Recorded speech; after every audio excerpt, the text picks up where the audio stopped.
আজকে একটা জিনিস বানিয়েছি, তো ওটা গরম গরমই খেতে হয়। তো এই ভাজতে গিয়ে আরও দেরি হয়ে গেছে খাবার। তো তোমাদেরকে দেখাই। এই যে এটা হচ্ছে কুমড়ো শাকের চচ্চড়ি।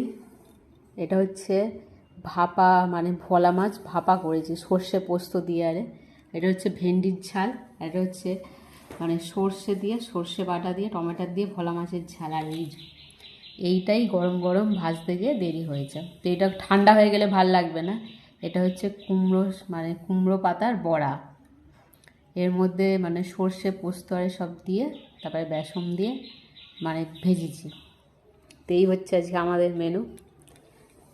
ভাপা ভোলা ওটা হচ্ছে, আর ভেন্ডির ঝাল, আর কুমড়োর মানে কুমড়োর পাতার এটা বড়া, আর ভোলা মাছের ঝাল, আর কুমড়ো শাকের তরকারি। তরকারি না, ওটা চচ্চড়ি। তো এটা গরম গরম না হলে ভালো লাগবে না। গরম কি,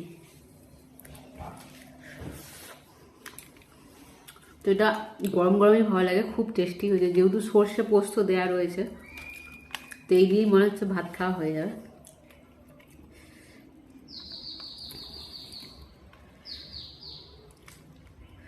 তো এই যে পুরো একদম সর্ষে পোস্ত, সর্ষের তেল আর এর মধ্যে দিয়ে